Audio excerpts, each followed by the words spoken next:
नमस्कार बच्चों। तो आज हम लोग देखने वाले हैं एससी वर्मा कैप्टन नंबर 6 का last question, that is question number 31। तो फ्रिक्शन वाला जो पार्ट है वो कंप्लीट हो जाएगा। फ्रिक्शन का ये लास्ट क्वेश्चन है यहाँ पे। चलिए देखते हैं। क्वेश्चन बोला है फिगर से small block of mass small m, यहाँ पे दिया हुआ है, kept at the left end of a larger block of mass capital M, length दे दिया L small a. The system can slide on a horizontal load, मतलब system horizontal load पे slide कर सकता है। ठीक है, the system is started towards right with an initial velocity v, मतलब सिस्टम को इनिशियल वेलोसिटी v दे दिया, मतलब दोनों को, इसको भी वेलोसिटी v दे दिया, इसको भी वेलोसिटी v दे दिया। ठीक है, कंबाइनली भी बोल सकते हो।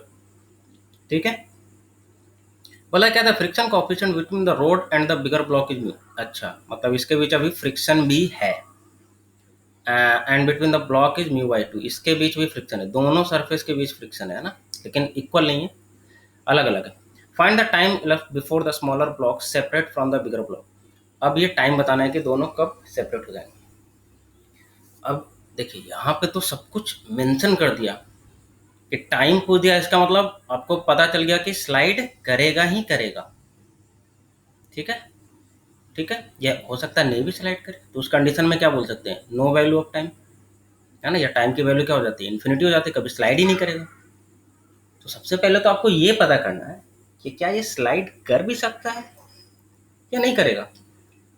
रियल लाइफ में ऐसा होता है कि अगर आपने दो ब्लॉक को स्लाइड किया, ठीक है, और स्पीड मान लो बहुत कम रखा, तो इट में भी हो सकता है कि दोनों ब्लॉक अलग नहीं होते, और स्पीड अगर ज़्यादा रखा तो इट में भी हो सकता है कि दोनों ब्लॉक स्लाइड भी कर सकते हैं। इट में भी कि ये लेफ्ट साइड भी स्लाइड कर सकता है, राइट साइड भी, मतलब पॉसिबिलिटी कुछ भी हो सकती है। अब ये पता कैसे चलेगा, तो इसको सबसे पहले क्वेश्चन को समझेंगे। क्वेश्चन लिखा गया बहुत ही आसान शब्दों में, आपको सब कुछ मेंशन कर दिया, इसलिए कॉम्प्लिकेटेड नहीं लग रहा उतना। लेकिन अगर सोचिए कुछ भी मेंशन नहीं करता तो बहुत ज़्यादा कॉम्प्लिकेटेड हो जाता, पता करना कि ये स्लाइड कर रहा है नहीं कर रहा है ना, ये सारी चीज़ों को यहाँ पे लिख दिया है। तब अगर लिख देता ये पीएस इफ नो इस तरह से करके लिख देता तो थोड़ा मुश्किल हो जाता एनालाइज करना। तो सब सिचुएशन को हम लोग बारीकी से देखेंगे कि पॉसिबिलिटी क्या क्या होती तो क्या क्या होता। सबसे पहले अगर मान लेते हैं ऐसा होता है सिंपली, अगर मान लेते हैं क्या होता, फ्रिक्शन होता ही नहीं। ठीक है, मान लीजिए ना इसमें होता ना इसमें होता, तो क्या होता सिचुएशन, ना इसमें होता ना इसमें होता। ऑब्वियसली ज़िंदगी भर दोनों क्या करते हैं, बी से चलते रहते हैं, और फ्रिक्शन की तो कहीं कोई बात ही नहीं है, ना यहाँ भी जीरो यहाँ भी फ्रिक्शन जीरो, ये तो सिंपल सा है, कोई दिक्कत नहीं। अच्छा, अब क्या हो रहा है, मान लीजिए सेकंड सिचुएशन में ऐसा होता, मान लीजिए सेकंड सिचुएशन में क्या होता है, इसके बीच फ्रिक्शन नहीं है, इसके बीच जीरो है, बट इसके बीच है कुछ ना कुछ, म्यू इसके बीच जीरो नहीं है।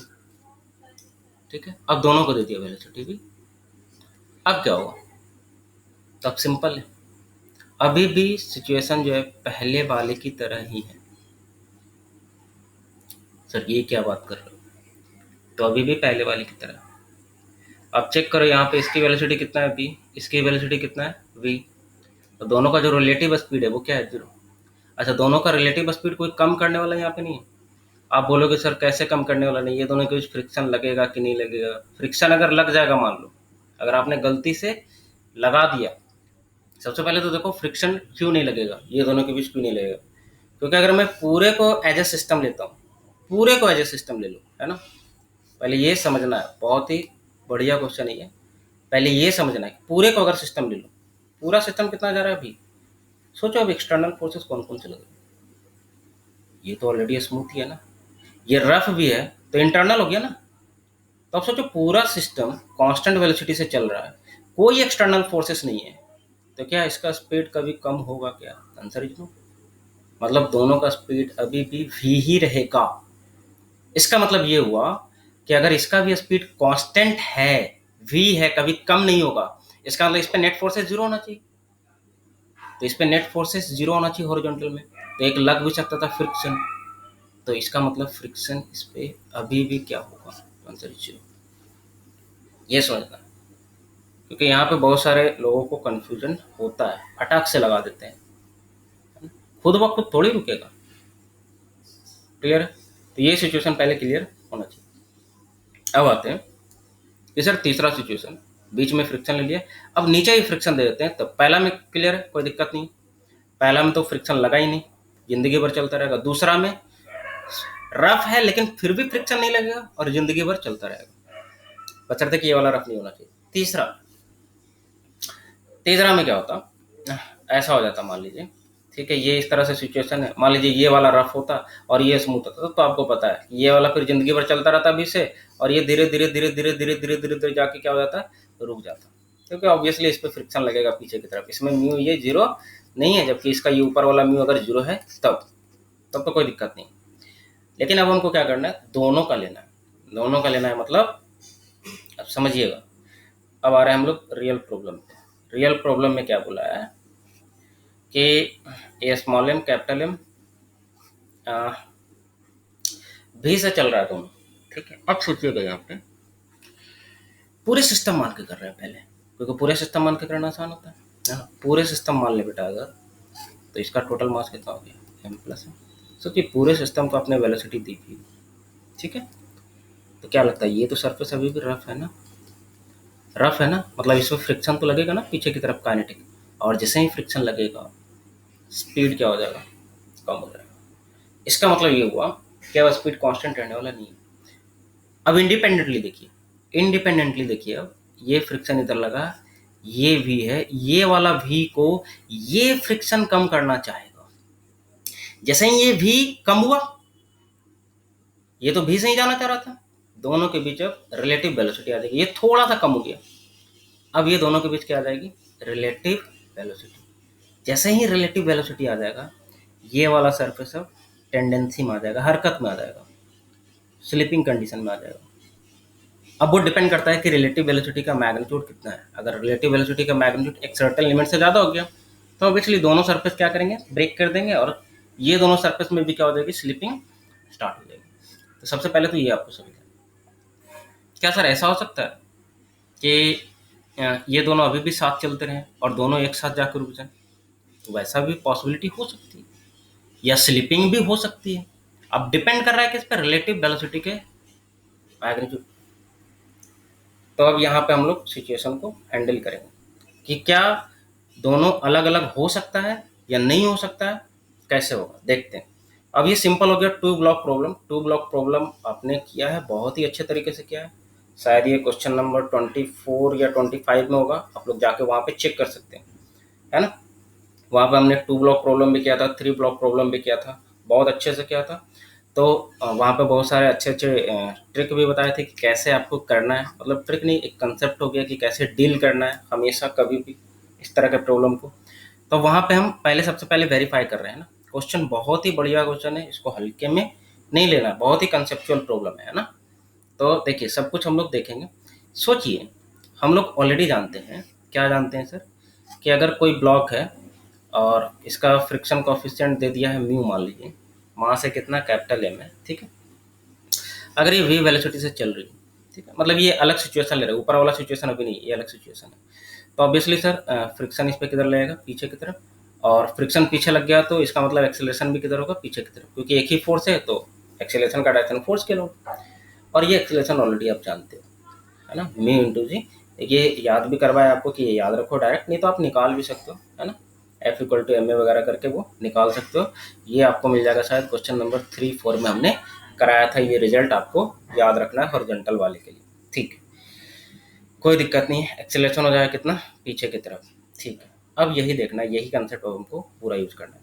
मान लीजिए अब हमको एनालाइज करना है कि दोनों साथ साथ चलेगा कि नहीं। तो सबसे पहले क्या करना है, मान लेते हैं कि लेट दोनों क्या कर रहा है, साथ साथ चल रहा है। सबसे पहले मान लेना है, 2 ब्लॉक प्रॉब्लम ऐसा ही सॉल्व किया जाता है ना, सबसे पहले मान लेना है कि दोनों साथ साथ चल रहा है, नहीं चलेगा तो फिर आ जाएगा खुद ब खुद, ठीक है। अगर दोनों साथ साथ चल रहा है इसका मतलब दोनों एक ही यूनिट हो गया, इसका मतलब दोनों हो गया प्लस।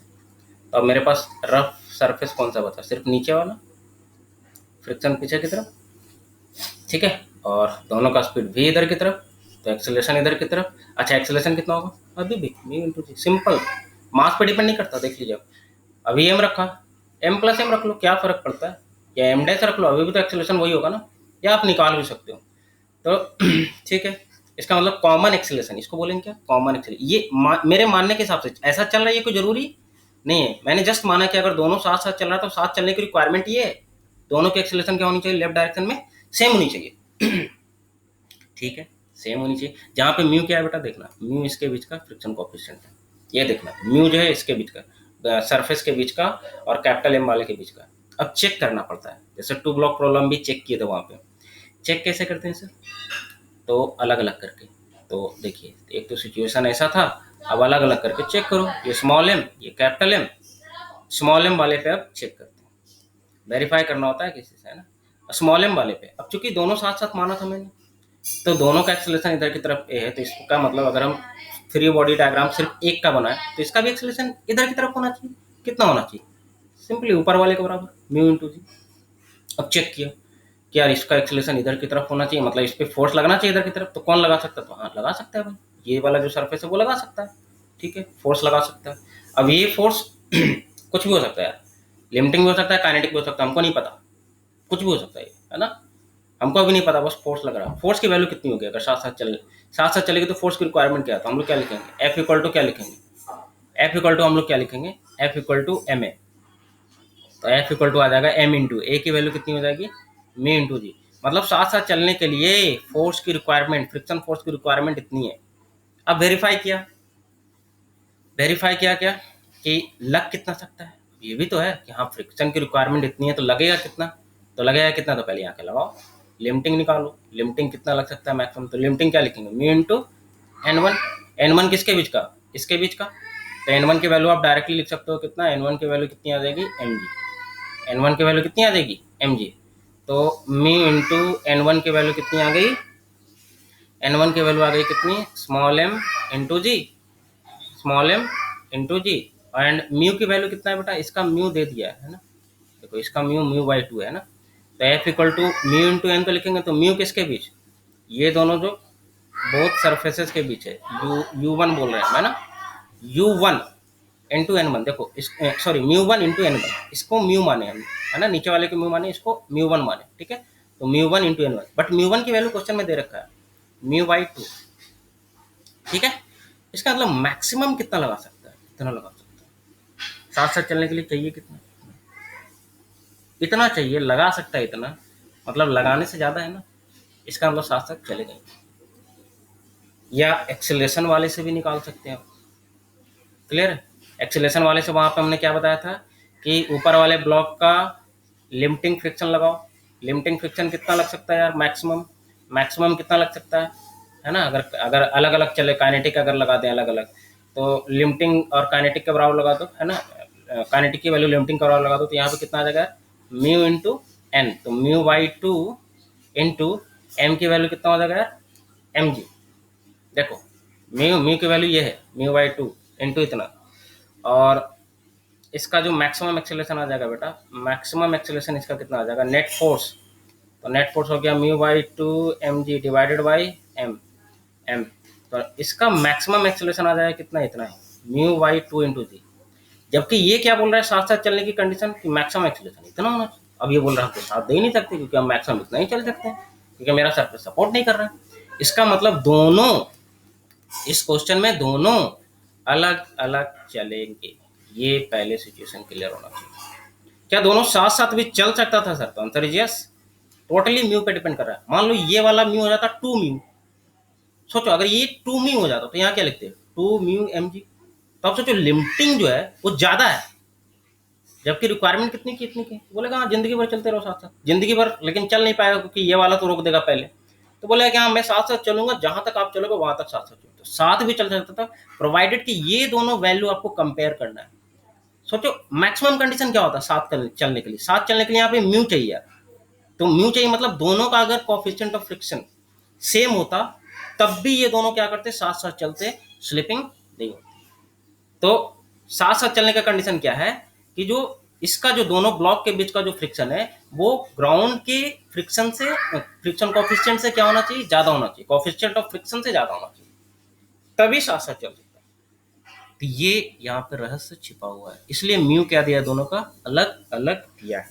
अगर सिर्फ म्यू वन म्यू टू करके छोड़ देता तो फिर आपको ये दो पॉसिबिलिटी लेकर करना पड़ता है, एक बार साथ साथ वाला भी कंडीशन आता और एक साथ क्या आता, अलग अलग वाला भी कंडीशन आता। तो चलिए इस सिचुएशन के हिसाब से तो क्या होगी, स्लिपिंग होगी। अब स्लिपिंग होगी तो सर दोनों का एक्सेलरेशन निकाल दो अलग अलग, ऑब्वियस ही बात है, दोनों का एक्सेलरेशन तो निकाल ही सकते हैं ना अलग अलग, हाँ तो निकाल लीजिए। तो अब देखो बेटा, सिंपल सा एक्सेलरेशन में निकाल रहा हूँ अलग अलग। स्लिपिंग हो रही है मतलब दोनों के बीच क्या लगेगा यार, काइनेटिक लगेगा। सिंपल सा, अब कुछ नहीं है सवाल, बस 2 ब्लॉक प्रॉब्लम है ये इनडायरेक्टली।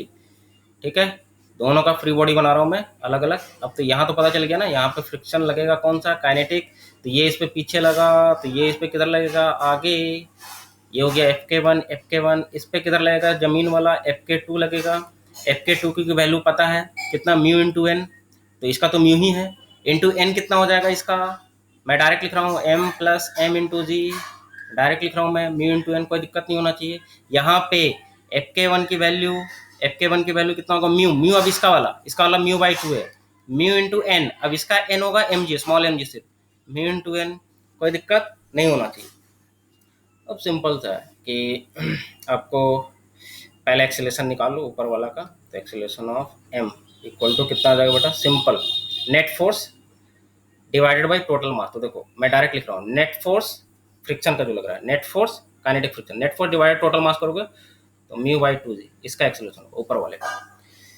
नीचे वाले का एक्सेलरेशन निकालो, नीचे वाले का आप निकाल सकते हो माइनस करके, ये वाला कितना यार, ये वाला है mu by 2 into m g, और ये वाला है इतना। तो नेट फोर्स अब देखो यार थोड़ा सा, क्योंकि इधर वाला ज़्यादा होगा है ना, तो नेट फोर्स आप निकाल सकते हो कितना आ जाएगा यार, ये म्यू जी कॉमन ले लेता हूँ मैं, म्यू जी कॉमन ले लेता हूँ, क्योंकि यहाँ पे थोड़ा सा डायरेक्टली नहीं लिख सकता, जैसे यहाँ पे डायरेक्टली डिवाइड कर दिया था, यहाँ पे डायरेक्टली नहीं लिख सकता। पहले नेट फोर्स निकाल लो, नेट फोर्स कितना, दिस माइनस दिस, तो देखो म्यू जी कॉमन ले लिया, ठीक है, अब दिस आ गया तो m प्लस एम माइनस ये वाला कितना आ जाएगा बेटा, म्यू तो कॉमन ले लिया, जी भी कॉमन ले लिया, तो m बाई टू ये आ जाएगा, डिवाइडेड बाई, ये तो अभी नेट फोर्स है, एक्सेलरेशन निकालना है, तो एक्सेलरेशन क्या होगा, net force divided by total mass अब इसमें कितना है, सिर्फ m। ये सिचुएशन आपको, तो यहाँ से आ जाएगा ए एम इक्वल टू आ जाएगा यार म्यू जी इंटू ये m minus m by two, तो ये m बाई 2 बचेगा, एलसीएम वगैरह ले लेता हूँ, तो 2m plus M divided by ये 2 नीचे आ जाएगा, तो ये अब सिंपल सा काइनेमेटिक्स का सवाल हो गया कि कोई 2 ब्लॉक है, मान लो ब्लॉक के ऊपर ब्लॉक है, सिंपली इसका एक्सेलरेशन पता है, इसका एक्सेलरेशन पता है ना, डिस्टेंस पता है l, रिलेटिव का कंसेप्ट लगा लो। अब क्या लगाना है, रिलेटिव मोशन का कंसेप्ट निकालो, सिंपली किसी एक को रोक दो, रिलेटिव का मतलब क्या हुआ, सिंपली किसी एक को रोक लो। मैं किसको रोक लेता हूँ, नीचे वाला को रोक लेता हूँ। देखो नीचे वाला का, पहले तो बेटा नीचे वाले का एक्सेलरेशन किधर है, नीचे वाले का एक्सेलरेशन है राइट साइड am, अभी मैं am से लिख रहा हूँ है ना, और ऊपर वाले, सॉरी राइट नहीं, किधर है बेटा, लेफ्ट साइड है ना, लेफ्ट साइड एक्सेलरेशन, और इसका एक्सेलरेशन इधर की तरफ है a स्मॉल m, ठीक है। तब रिलेटिव सेपरेशन की अगर बात करूं, तो रिलेटिव सेपरेशन तो सिंपल है सर, एल है ना, रिलेटिव सेपरेशन, रिलेटिव डिस्प्लेसमेंट बोल सकते हैं, रिलेटिव डिस्प्लेसमेंट जो होगा वो क्या हो जाएगा, एल। तो रिलेटिव एक्सेलरेशन बताओ बेटा, तो इसको रोक दो, तो इसको अगर रोकोगे तो आपको पता है उल्टा करके इसको दे दो, तो उल्टा कर लो, उल्टा करके इसको दे दो, मतलब इसका एक्सेलरेशन राइट साइड अगर लूँ तो राइट साइड कितना लिखूंगा मैं, a m minus a m, किसका, अगर आप इस पे बैठ के देख रहे हो, तो इस पे बैठ के देख रहे हो, तो इसको क्या लगेगा कि ये जो ब्लॉक है स्मॉल एम वाला ब्लॉक है, ये राइट साइड जा रहा है कितना से, तो ए एम माइनस एम से, ये ध्यान रखना। हाँ ऐसे भी लिख सकते हैं आप, ए स्मॉल एम माइनस एम, तो उस समय क्या लिखते हैं, डायरेक्शन लेफ्ट साइड, तो उल्टा भी लिख सकते हैं, तो डायरेक्शन इधर, दोनों में से आप कुछ भी लिखो, कोई दिक्कत नहीं है ना। यहाँ पे मैं राइट साइड मान लेता हूँ कि ये वाला ज्यादा है, कोई भी आप ज्यादा ले सकते हो, आंसर पे कोई फर्क पड़ने वाला नहीं। तो रिलेटिव एक्सेलरेशन इतना। अच्छा अब ये फाइनल डिस्प्लेसमेंट पता है। अच्छा इनिशियल रिलेटिव स्पीड निकालो, तो इसका भी इनिशियली भी था, इसका भी इनिशियली भी था, तो initial relative speed u relative क्या आ जाएगा, तो आंसर इज 0। अब सिंपल सा है, s इक्वल टू क्या लगा लो, ut plus half at square, मगर यहाँ पे सब रिलेटिव वाला आएगा, ut प्लस, हम यहाँ पे ये लिख रहे हैं बट सब रिलेटिव वैल्यू रखोगे, s की जगह पे s रिलेटिव कितना l, राइट साइड वाला पॉजिटिव ले रहा हूँ मैं, ठीक है। देखो यहाँ से ये, यहाँ से राइट साइड गया l इक्वल टू u तो 0 है रिलेटिव प्लस हाफ। अब देखो राइट साइड वाला एक्सेलरेशन am माना था, am माइनस m माना था, तो am minus am into T square. अब यहाँ से t की वैल्यू निकाल लो, तो ये मैं आप पे ऊपर छोड़ता हूँ, तो t की वैल्यू हम लोग डायरेक्टली क्या लिख सकते हैं, 12 बाई am माइनस m, और ये दोनों की वैल्यू आपको पता है, सब्ट्रैक्ट करके आप रख सकते हो, am माइनस m की वैल्यू आप निकाल के रख सकते हो, यहीं पे मैं सब्ट्रैक्ट कर लेता हूँ यार, ठीक है, आप करके रख लो।